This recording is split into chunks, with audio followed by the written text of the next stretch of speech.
A palavra de Deus pregada nesta manhã versará sobre o Evangelho de Marcos, no capítulo 1, dos versos 1 a 20. Aqueles que têm acompanhado as mensagens através do guia de pregação podem encontrar aí os dados relacionados a essa mensagem na página de número 115. Marcos, capítulo 1, dos versos 1 a 20, a palavra do Senhor diz assim: Princípio do Evangelho de Jesus Cristo, Filho de Deus. Como está escrito na profecia de Isaías: Eis que envio o meu mensageiro adiante de você, o qual preparará o seu caminho.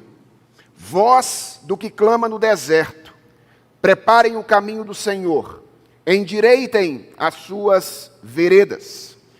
E foi assim que João Batista apareceu no deserto, pregando o batismo de arrependimento para remissão de pecados. E toda a região da Judéia e todos os moradores de Jerusalém iam até ele, e confessando os seus pecados, eram batizados por ele no rio Jordão. A roupa de João era feita de pelos de camelo. Ele usava um cinto de couro e se alimentava de gafanhotos e mel silvestre. E João pregava, dizendo: Depois de mim vem aquele que é mais poderoso do que eu, do qual não sou digno de, curvando-me, desamarrar as correias das suas sandálias. Eu batizei vocês com água, ele, porém, os batizará com o Espírito Santo. Naqueles dias veio Jesus de Nazaré da Galileia e foi batizado por João no rio Jordão. Logo ao sair da água, Jesus viu o céu se abrindo e o Espírito descendo como pomba sobre ele. Então veio uma voz dos céus que dizia: Você é o meu filho amado, em você me agrado. E logo o Espírito conduziu Jesus ao deserto, onde ficou durante 40 dias sendo tentado por Satanás. Estava com as feras e os anjos o serviam. Depois de João ter sido preso, Jesus foi para a Galileia pregando o Evangelho de Deus. Ele dizia: O tempo está cumprido e o reino de Deus está próximo. Arrependam-se e creiam no Evangelho. Caminhando junto ao mar da Galileia, Jesus viu os irmãos Simão e André, que lançavam a rede ao mar porque eram pescadores. Jesus lhes disse: Venham comigo, e eu farei com que sejam pescadores de gente. Então eles deixaram imediatamente as redes e o seguiram. Pouco mais adiante, Jesus viu Tiago, filho de Zebedeu, e João, seu irmão, que estavam no barco consertando as redes, e logo os chamou. E eles seguiram Jesus, deixando o seu pai Zebedeu no barco com os empregados. Vamos orar? Senhor, fala conosco enquanto nós refletimos sobre esta porção da Tua palavra. Que o Teu Espírito fale ao nosso coração com poder e graça, transforme a nossa vida naquilo que ela precisa de transformação, para que nós continuemos sendo instrumentos do Senhor, instrumentos dóceis, usados por Ti para a propagação do Teu reino. É a oração que nós te fazemos, em nome de Jesus Cristo. Amém. Você já experimentou a sensação de estar lidando com alguma coisa extremamente importante e valiosa, sem saber exatamente por quê? Isso já aconteceu comigo mais de uma vez. Eu gosto muito do universo do pensamento. E às vezes eu estou lendo um livro ou então estou ouvindo uma palestra e me deparo com um determinado conceito, com uma determinada ideia, com um determinado argumento, acerca dos quais eu digo: eu sinto que isso é muito importante, mas eu não sei exatamente dizer por quê. Eu suspeito, irmãos, que em nossos dias, muitas pessoas experimentam algo semelhante em relação à fé cristã. Elas leem a Bíblia, elas oram, elas frequentam a igreja, elas falam a respeito de Jesus e sentem que há valor em todas essas coisas. Mas quando elas são confrontadas por alguém, interrogadas por alguém sobre aquilo que elas estão fazendo, mais especificamente sobre o porquê elas estão fazendo todas essas coisas, elas não conseguem oferecer uma resposta que lhes deixe confortáveis e seguros. Afinal, sobre o que é tudo isso? Sobre o que é Bíblia? Sobre o que é oração? Sobre o que é igreja? Esta é a pergunta que eu quero responder na mensagem desta manhã, que abre a série de sermões que eu gostaria de pregar durante este ano no Evangelho de Marcos. Uma possível resposta a essa pergunta, talvez a mais simples das respostas, é que o cristianismo é sobre uma pessoa. Um judeu do primeiro século chamado Jesus. Mas essa é uma resposta que pode e que deve ser aprofundada. Afinal de contas, quem é Jesus? Por que ele é tão importante? O que ele veio fazer? E como é que ele espera que nós respondamos à revelação que ele deu de si mesmo por ocasião do primeiro século? De certa maneira, irmãos, toda a Bíblia foi escrita para nos ensinar essas coisas. Mas existem 4 livros no Novo Testamento que foram escritos especialmente para nos ajudar a responder essas perguntas. São os 4 evangelhos: Mateus, Marcos, Lucas e João.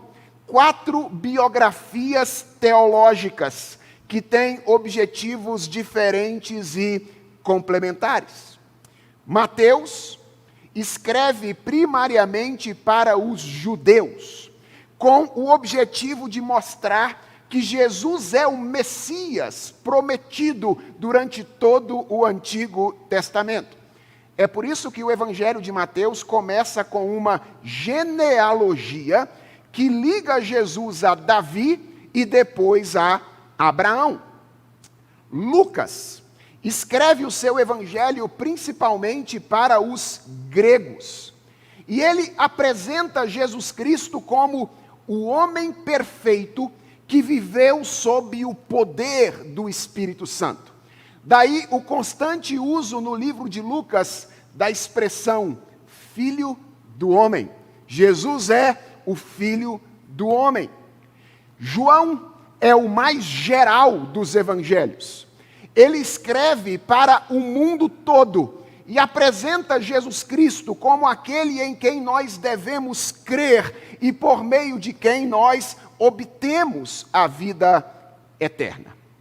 E Marcos, que é o evangelho com o qual nós vamos lidar, e que é o primeiro da perspectiva temporal, ele foi o primeiro a ser escrito.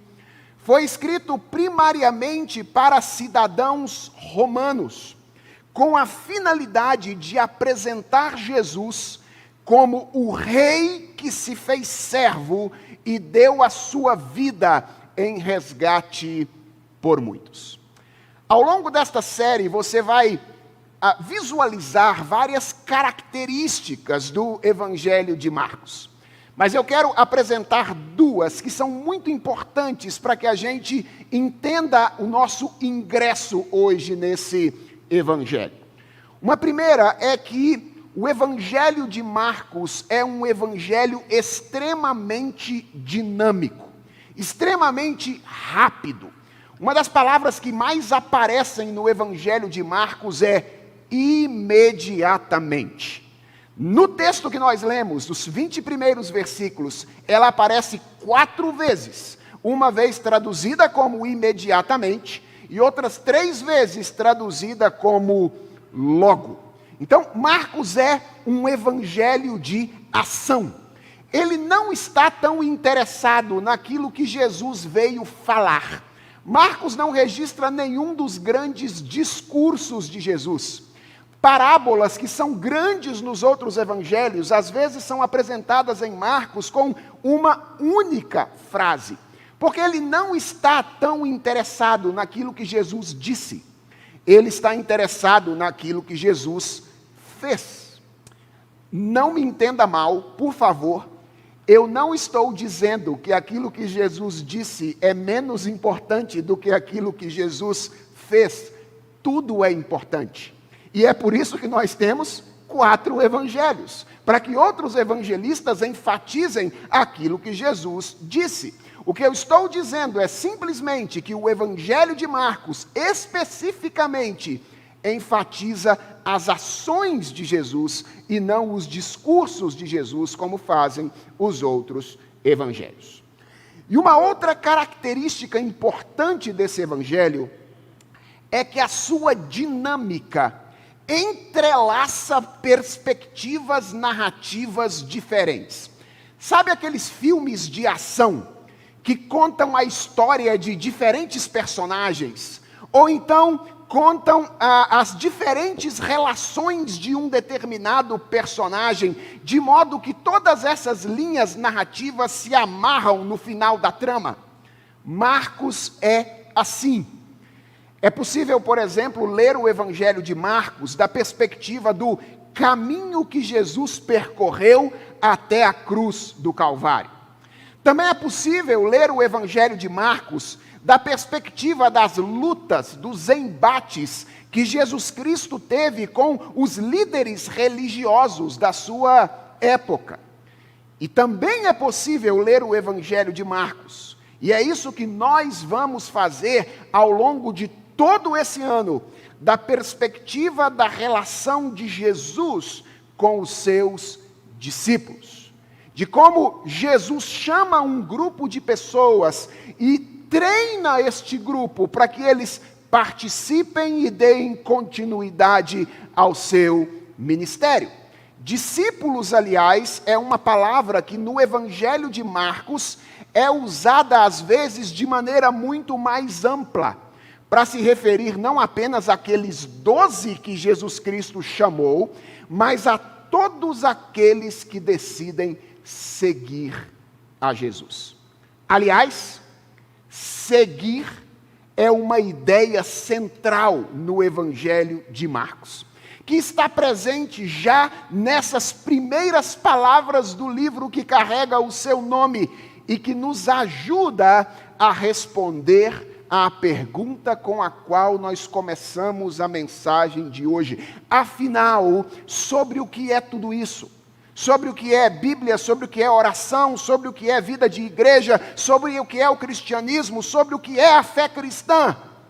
E uma resposta que aprofunda, talvez a resposta primeira, é que tudo isso é sobre seguir a Jesus.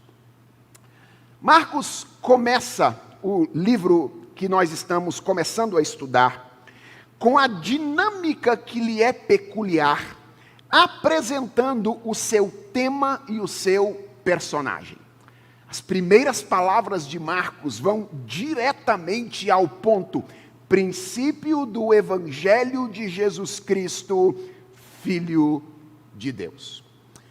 Irmãos, quando nós lemos essas palavras, de imediato, elas podem nos parecer formar uma sentença simples, sem grandes implicações. Mas isso apenas mostra o quão distantes culturalmente nós estamos desse texto. Evangelho é uma palavra que para nós tem um significado intrinsecamente religioso. Mas isso tem a ver com esses 4 livros que nós acabamos de mencionar. Antes deles terem sido escritos, evangelho não era uma palavra que tinha um significado religioso. No primeiro século, evangelho era uma palavra que tinha um significado intrinsecamente social ou intrinsecamente político. Quando Marcos escreveu este livro, evangelho, que significa notícia que traz alegria, ou boa notícia, era a palavra utilizada para se referir às notícias importantes, geralmente relacionadas ao Império Romano, e que traziam um impacto significativo para a vida de todas as pessoas. O que era um evangelho? Era a notícia da vitória do exército romano em uma grande batalha. Ou a notícia a respeito de que o imperador decidiu anular o imposto que era cobrado anualmente. Ou a notícia de que o imperador estava a caminho de uma determinada região ou de uma determinada cidade. Imperador este que era visto e adorado naquela ocasião como um filho dos deuses. Veja o que Marcos faz aqui, meus irmãos. Ele toma esta palavra com toda essa carga de significado e a utiliza para se referir a Jesus. Perceba duas coisas no uso que Marcos faz aqui. Primeiro, a natureza apologética dessa declaração. O que Marcos está fazendo aqui, ao usar essa palavra e aplicá-la a Jesus, é deixar transparecer que aquilo que costumava ser dito a respeito dos imperadores romanos, deveria, na verdade, ser dito sobre Jesus. O que Marcos está querendo dizer, quando ele toma a palavra evangelho e aplica a Jesus Cristo, é que a notícia definidora da vida das pessoas não é a notícia sobre Otávio Augusto, Tibério César, Nero, Domiciano, Trump, Biden, Lula ou Bolsonaro. É a notícia sobre Jesus. Isso é o que Marcos está fazendo quando ele toma esta palavra carregada de um significado político, carregada de um significado social e aplica a Jesus Cristo. Mas perceba outra coisa. Perceba a natureza contraintuitiva da fé cristã. Este Jesus, a respeito de quem Marcos diz ser a grande notícia, é o mesmo que cerca de 30 anos antes tinha sido executado pelo Império Romano nos termos de um marginal. O Evangelho é a loucura de Deus. Ele não faz absolutamente nenhum sentido à luz da sabedoria humana. E é por isso que tornar-se um cristão é uma questão de iluminação. Tornar-se um cristão é uma questão de chamado e não de mera inteligência. Embora não haja nada mais inteligente na vida do que tornar-se um cristão. Quando Marcos toma esta palavra evangelho, ele está fazendo apologética, mostrando que a notícia que muda a vida das pessoas não é a notícia sobre os políticos desse mundo, é a notícia sobre um homem que havia sido morto há cerca de 30 anos atrás como um marginal pelo Império Romano. E qual é a grande notícia a respeito deste homem? Deixe-me compartilhar 3 aspectos da notícia sobre Jesus Cristo que Marcos enfatiza no começo do seu evangelho.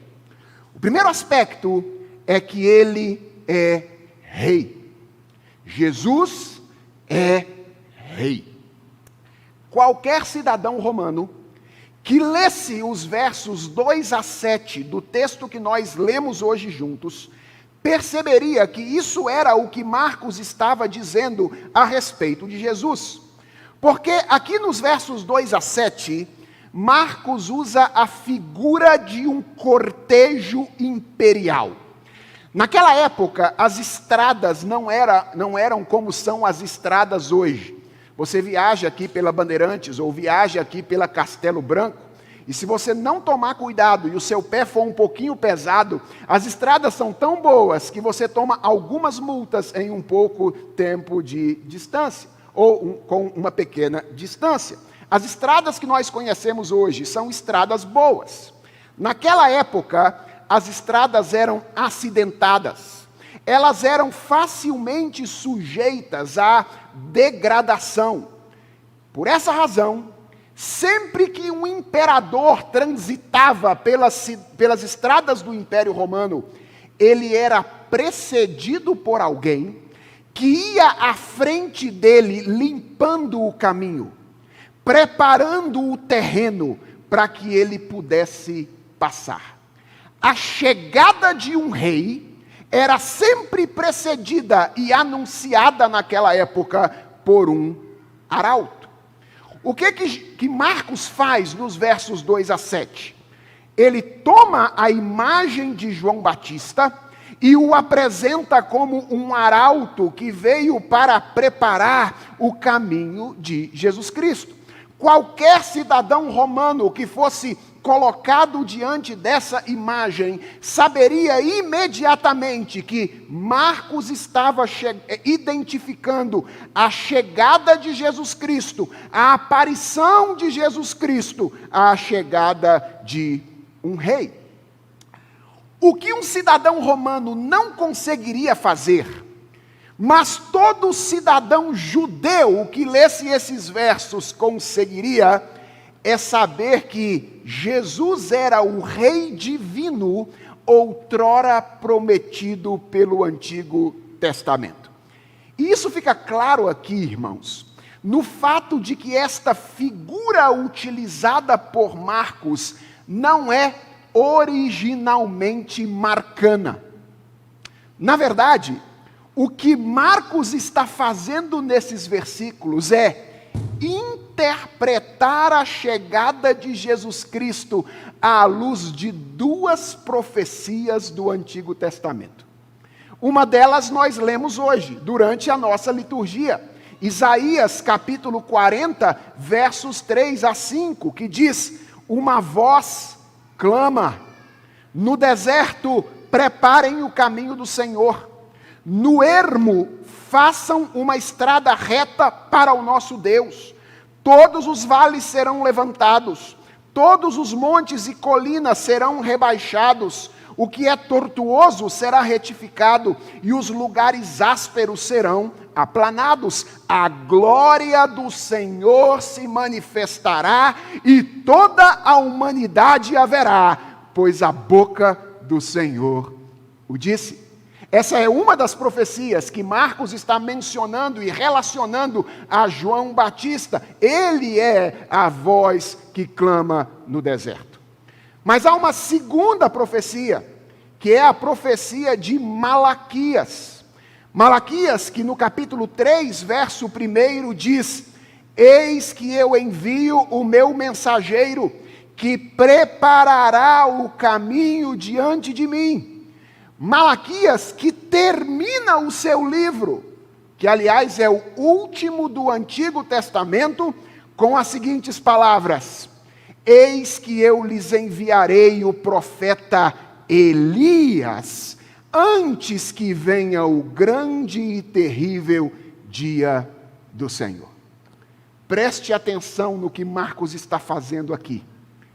O Antigo Testamento termina com a promessa de que Deus enviaria o profeta Elias, e que Elias prepararia o caminho do Senhor. Ora, lembre-se que da perspectiva temporal, Marcos é o primeiro dos evangelhos. Ou seja, de certa forma, ele é quem inaugura o texto do Novo Testamento. Ainda que Mateus venha primeiro na sua Bíblia, o primeiro a escrever o seu evangelho no Novo Testamento é Marcos. E a pergunta é, como é que ele começa? Exatamente no mesmo lugar em que o Antigo Testamento termina. Como é que se vestia o profeta Elias? Segundo o livro dos Reis, capítulo 1, verso 8, diz que ele se vestia de pelos e que ele tinha um cinto de couro na cintura. E onde é que estava o profeta Elias quando ele foi tomado pelo Senhor sem conhecer a morte? Segundo o livro dos Reis, capítulo 2, verso de número 9, diz que Elias estava em algum lugar no deserto, depois de ter passado com Eliseu o rio Jordão. Irmão, segundo Marcos, onde João prega? João prega no deserto, próximo ao rio Jordão, no mesmo lugar onde Elias havia sido tomado por Deus no Antigo Testamento. E como é que João está vestido? Ele está vestido de pelos de camelo e cingindo com um cinto de couro. O que Marcos deseja nos dar com essas informações aparentemente insignificantes?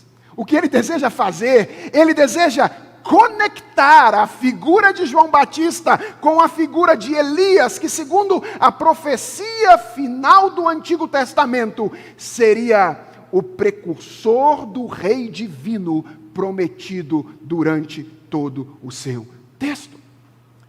Os cidadãos romanos olhariam para esse texto e diriam: Marcos está dizendo que ele é um rei. Mas qualquer judeu com conhecimento do Antigo Testamento veria mais, olharia para esse texto e diria: ele não é um rei qualquer, ele é o rei divino prometido ao longo de todo o Antigo Testamento. Qual é a segunda coisa que Marcos ensina a respeito da notícia sobre Jesus Cristo? O segundo aspecto que nós aprendemos aqui, além de aprender que Jesus é rei, é que ele veio trazer um novo começo. Essa é a segunda coisa que nós aprendemos claramente aqui. Jesus veio trazer um novo começo. Todos nós sabemos, irmãos, que algo está errado conosco e com o mundo.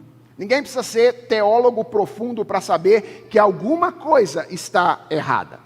De vez em quando isso fica tão claro para nós, que nós dizemos algo que parece meio pessimista, mas que é algo absolutamente verdadeiro. Você já ouviu alguém dizer assim: isso aqui deu errado. A humanidade não deu certo. Não tem como consertar. Tem que destruir e fazer de novo. Já viu alguém falar isso alguma vez? Tem que destruir, acabar com tudo e fazer de novo. Pois nessa introdução, o que Marcos nos ensina a respeito de Jesus é que foi exatamente isso que ele veio fazer. Destruir o antigo e nos apresentar um novo começo.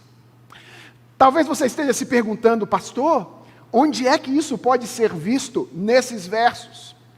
E eu diria, irmãos, que há muitas sugestões significativas disso aqui. Por exemplo, o deserto, 40 dias.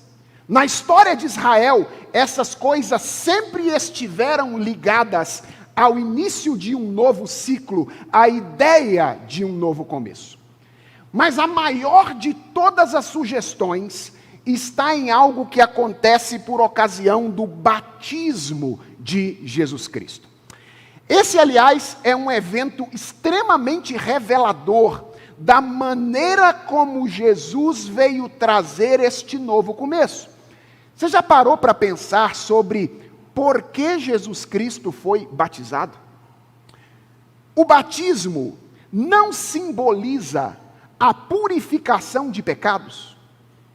Por acaso Jesus Cristo tinha algum pecado do qual ele precisasse ser purificado? Então a pergunta é: por que Jesus foi batizado? E eu diria que há duas razões pelas quais Jesus foi batizado.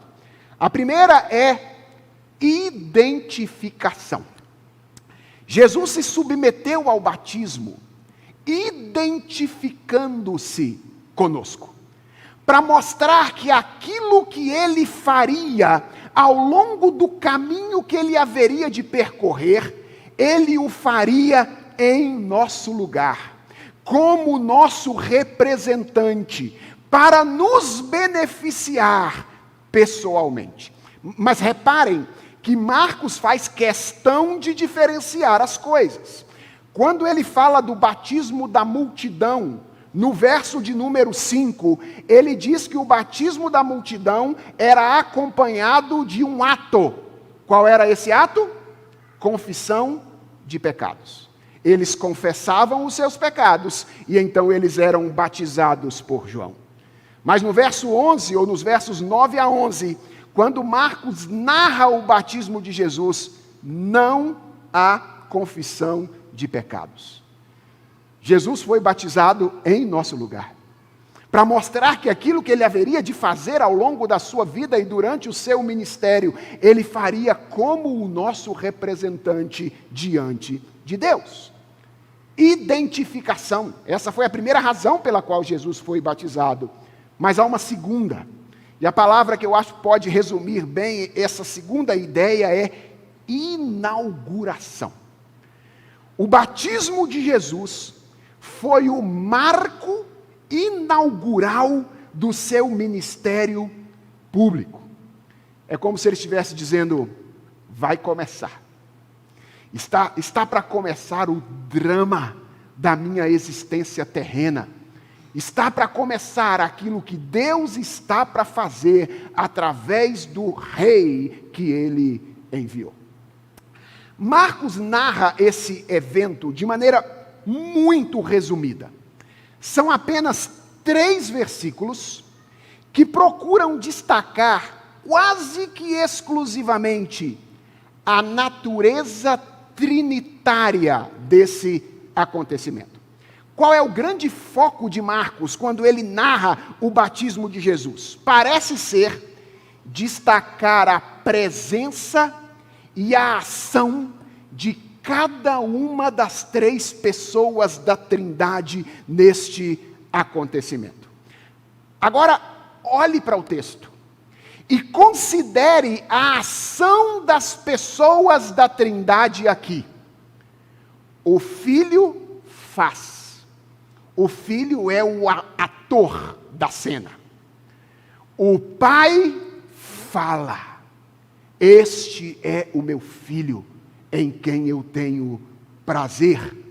E o Espírito Santo, diz o texto, desce como uma pomba sobre ele. Deixa eu te fazer uma pergunta.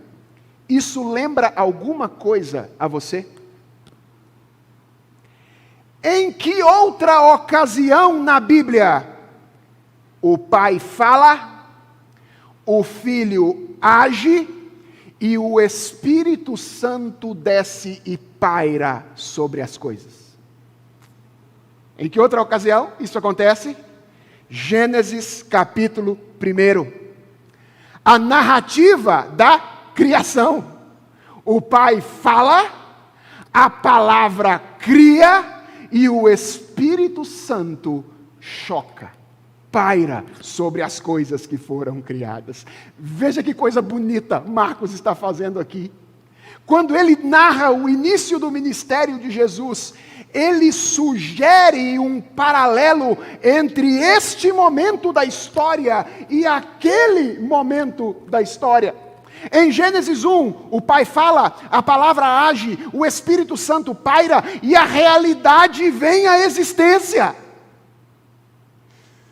E agora, em Marcos 1, o Pai fala, a palavra encarnada atua e o Espírito Santo paira como sinal de que uma nova realidade está começando a nascer.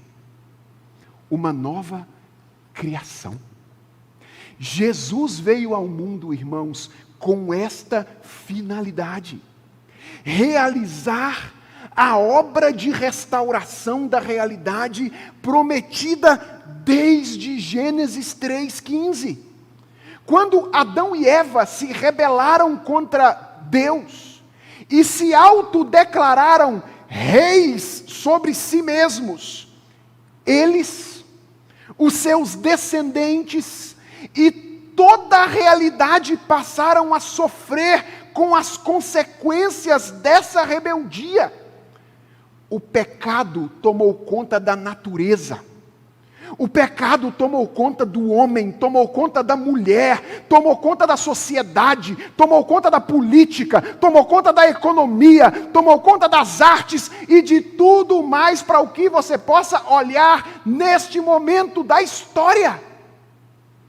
Mas desde então, Deus prometeu que enviaria alguém que esmagaria a cabeça da serpente. Nós não temos tempo de trabalhar com todas essas cenas aqui, mas a vitória de Jesus sobre Satanás por ocasião da tentação tem a ver com isso. Ele veio para pisar a cabeça da serpente e para fazer novas todas as coisas. Quando Marcos narra o batismo de Jesus desta maneira, ele como que está nos dizendo: é isso que está prestes a começar.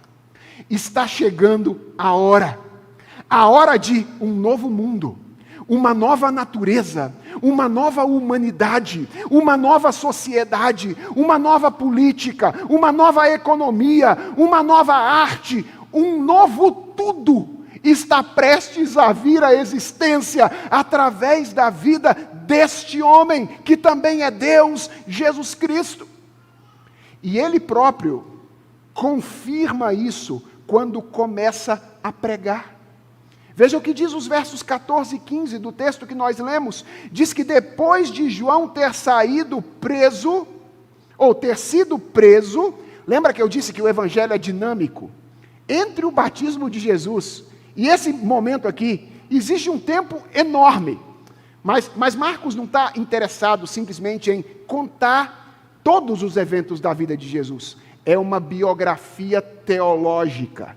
Ele tem o interesse de selecionar alguns eventos com a finalidade de nos ensinar algo sobre Jesus. Ele é o Rei divino que se faz servo para resgatar o mundo. Depois de João ter sido preso, foi Jesus para Galiléia pregando o evangelho de Deus e dizendo: qual era o resumo da pregação de Jesus? O tempo está cumprido. Chegou a hora do cumprimento. E o reino de Deus está próximo. Arrependam-se e creiam no evangelho. Jesus é o Rei. O Rei divino prometido pelo Antigo Testamento, que veio ao mundo para trazer um novo começo. E aqui está a terceiro aspecto sobre a boa notícia a respeito de Jesus que nós aprendemos com Marcos, do qual algumas pessoas se tornam desde já participantes. Esse é o terceiro aspecto. O primeiro é, Jesus é rei. O segundo é, ele veio para trazer um novo começo. E o terceiro é, Jesus nos insere em seu projeto e nos faz participantes dele. Reparem aí que a narrativa que Marcos faz do início do ministério de Jesus termina da maneira dinâmica que lhe é peculiar, com a apresentação dos seus primeiros discípulos, os irmãos Pedro e André, e os irmãos Tiago e João. Irmãos, em certo sentido, a relação que esses homens tiveram com Jesus e a participação deles no projeto de Jesus foi uma relação e uma participação singulares. Não à toa, ao longo da história da igreja, uma palavra foi separada para se referir exclusivamente a este grupo de pessoas. A palavra apóstolo, ou o colégio apostólico. Por que a igreja separou essa palavra para se referir a este grupo? Porque a relação que este grupo teve com Jesus e a participação deste grupo no projeto de Jesus foi uma relação e uma participação singulares. Mas em outro sentido, a relação que eles tiveram com Jesus e a participação deles no projeto de Jesus é semelhante à nossa relação com Ele e à nossa participação nesse projeto. E ao final dessa mensagem, eu quero considerar rapidamente 3 aspectos diferentes dessa semelhança. O primeiro deles é o modo como nós nos tornamos parte do projeto de Jesus. Como é que nós nos tornamos parte do projeto de Jesus? Eles e nós, através do chamado soberano dele. O texto mostra, irmãos, de maneira muito clara, que a iniciativa de se relacionar com aqueles homens foi inteiramente de Jesus Cristo. Inicialmente, não são eles que se interessam por Jesus, mas é Jesus quem vai ao encontro deles e os chama. Veja como é que na relação com Jesus é diferente. Nas nossas relações de discipulado, você vê o mestre indo em direção ao discípulo? Ou seja, reverendo Daniel, quando vai escolher os seus, ou quando ele tem que escolher as pessoas a quem orientar nos seus trabalhos acadêmicos, é o reverendo Daniel que vai atrás de gente para orientar, ou são os orientandos que vão atrás dele? Nas nossas relações, os discípulos vão atrás dos mestres e perguntam: você pode me orientar? Na relação de Jesus, não. É Jesus quem vai na nossa direção. E ele faz isso soberanamente. Irmãos, o Mar da Galileia era um grande centro comercial naqueles dias. Para vocês terem uma ideia, o historiador Flávio Josefo, famosíssimo historiador judeu, diz que quando os romanos conquistaram Israel, a frota da indústria pesqueira do Mar da Galileia, que não é de fato um mar, ok? É um grande lago de água doce, era composta de cerca de 250 embarcações. Sabe o que isso significa? Que possivelmente havia centenas de pessoas no mar naquele dia. Talvez milhares de pessoas naquelas águas naquela ocasião. Mas Jesus foi até lá com um propósito particular, dentre as centenas ou milhares, chamar 4. Pedro, André, Tiago e João. Porque é assim que nós nos tornamos parte do projeto de Jesus. Não é porque nós queremos, não é porque nós somos melhores do que os outros. Você não se engajou nesse negócio de igreja porque você queria. Claro, eu sei, você veio livre e espontaneamente. Mas é porque o chamado de Jesus Cristo é irresistível. Você está aqui hoje porque Ele chamou você. Ninguém faz parte desse negócio porque quer ou porque é melhor do que os outros. Quem faz parte desse negócio faz porque soberanamente foi chamado por Jesus Cristo. O segundo aspecto de semelhança entre o chamado deles e o nosso é a radicalidade da resposta exigida pelo chamado de Jesus. Irmãos, quando Jesus chamou Pedro, André, Tiago e João para segui-lo, Nenhum deles teve a oportunidade de olhar para Jesus e perguntar: fazer o quê? Por quanto tempo? O que é que nós vamos ganhar com isso? Não teve negociação. O texto diz que imediatamente eles deixaram o que estavam fazendo e o seguiram. Essa é a resposta que o chamado de Jesus Cristo também exige de nós. Paulo diz que o amor de Deus em Cristo nos constrange. Se você entendeu quem Jesus Cristo é, se você entendeu o que Ele veio fazer, e se você está contado entre aqueles por quem Ele fez, você não vai pensar duas vezes em deixar o seu estilo de vida, o seu senhorio sobre você mesmo, para se submeter ao senhorio de Jesus Cristo sobre você. Nenhuma resposta é condizente com o chamado do Senhor, a não ser a entrega inteira de toda a nossa vida como sacrifício vivo, santo e agradável a Deus. Jesus, eu vou seguir, mas assim, 50% da minha vida, tá bom? Não. Jesus, eu vou, mas 75% da minha vida, tá bom? Não. Tá bom, Jesus, eu estou bonzinho hoje. 90% da minha vida, 10% fica para mim, tá bom? Não.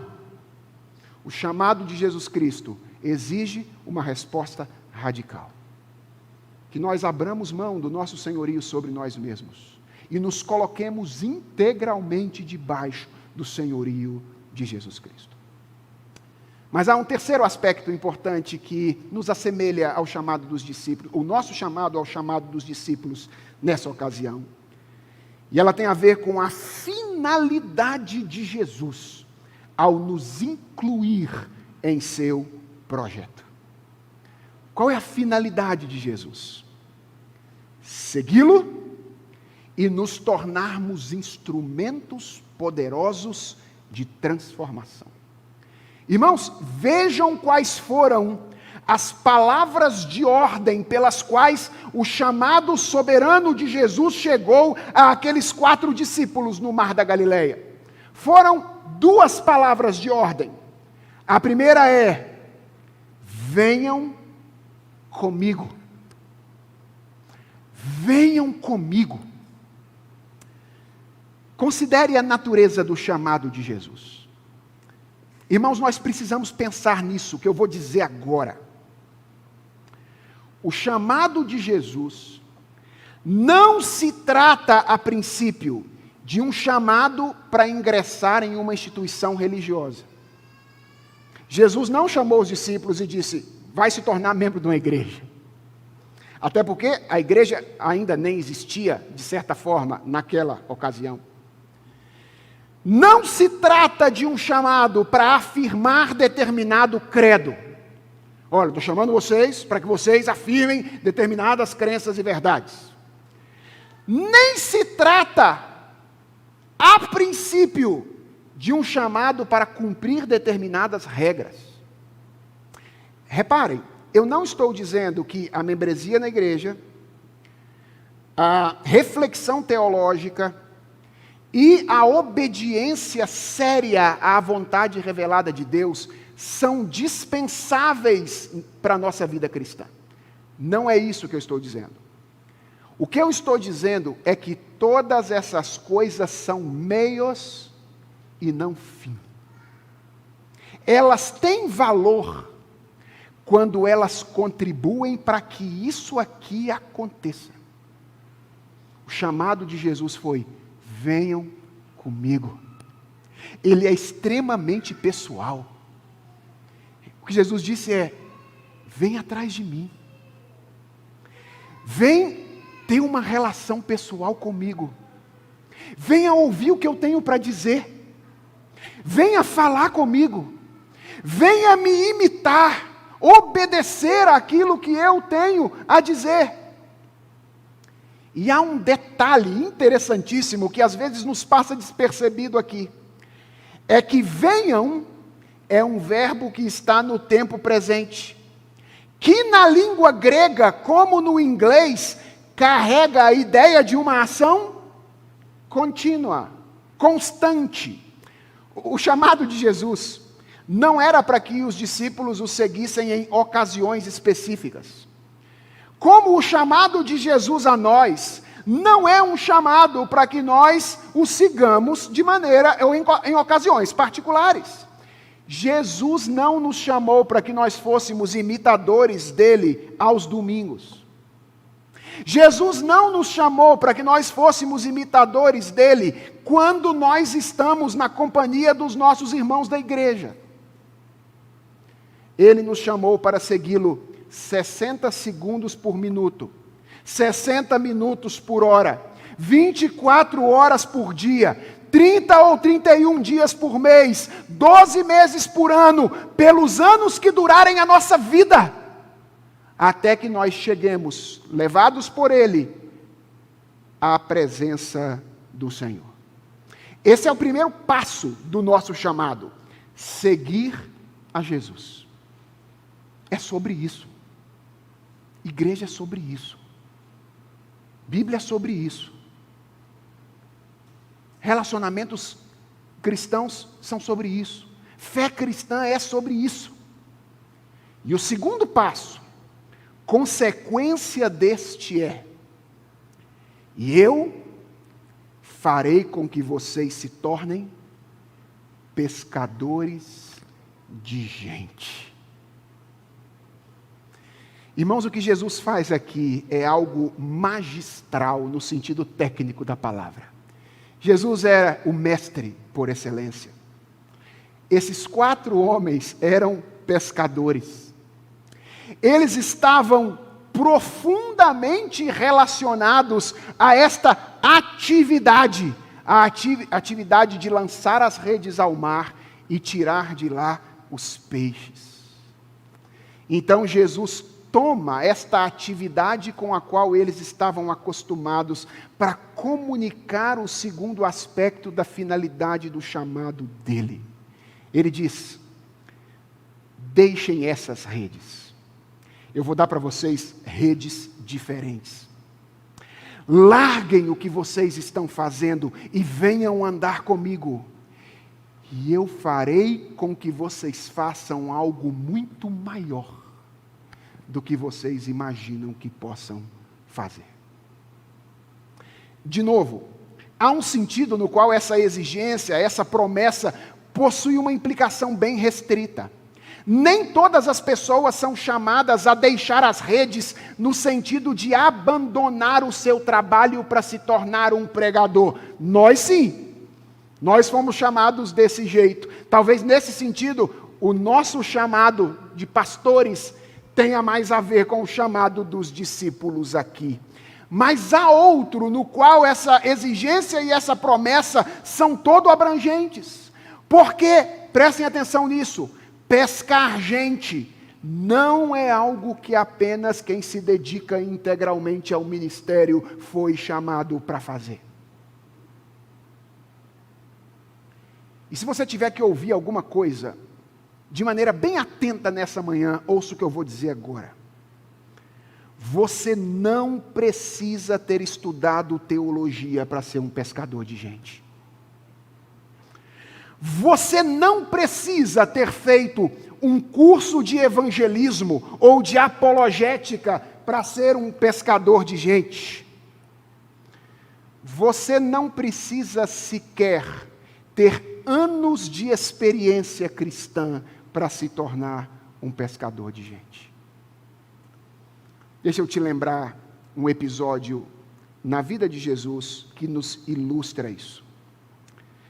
Certa vez Jesus estava passando por Samaria e encontrou uma mulher de vida duvidosa. E ele disse a ela tudo o que ela estava fazendo. Se apresentou a ela como aquele que tinha água viva, que se ela bebesse, ela nunca mais ia ter sede.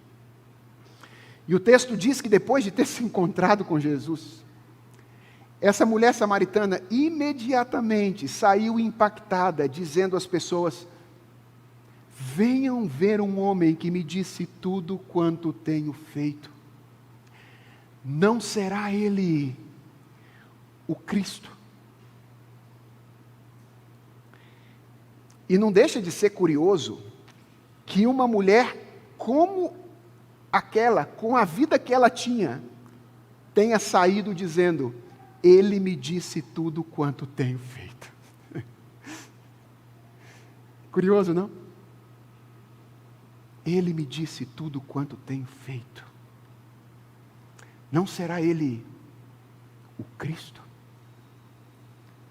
E o texto bíblico diz que essas palavras foram suficientes para que Deus levasse à conversão um número significativo de samaritanos através do testemunho daquela mulher. Irmãos, este é o chamado de todos nós: andar com Jesus e se tornar pescador de gente. Ninguém em sã consciência pode se encontrar com Jesus, tomar consciência de quem Ele é, ser recriado por Ele, começar a participar da nova criação e não desejar que outros experimentem aquilo que Ele mesmo experimentou. E desde que você tenha começado a andar com Jesus, você pode ser instrumento para que outras pessoas o conheçam. Porque Jesus Cristo disse que a única condição para que nós nos tornássemos pescadores de gente era andar com Ele. Venham comigo e eu vou fazer de vocês pescadores de gente. Afinal, sobre o que é tudo isso? Sobre o que é esse negócio de Bíblia, oração, igreja, fé? É sobre o Rei Divino, que veio para recriar a realidade corrompida a partir da rebeldia humana, a começar pela vida de pessoas que, tendo ouvido o seu chamado, se tornam incondicionalmente seus seguidores e são feitos por Ele instrumentos de redenção. Que Ele nos ajude a entender isso, irmãos. E que uma das consequências de termos entendido isso, seja que nós não fiquemos aqui parados, esperando que os peixes simplesmente caiam dentro da nossa rede. Que saiamos a pescar, confiados na palavra e no poder de Jesus Cristo. Vamos orar?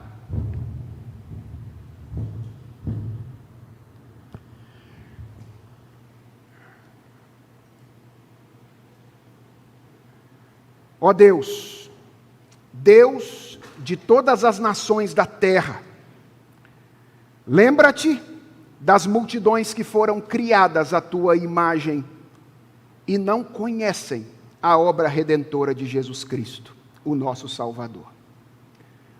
Concede-lhes, ó Deus, que pelas orações e pelo trabalho da tua santa igreja, te conheçam e te adorem como foste revelado em teu Filho, que vive e reina contigo e com o Espírito Santo, um só Deus, agora e sempre. Amém.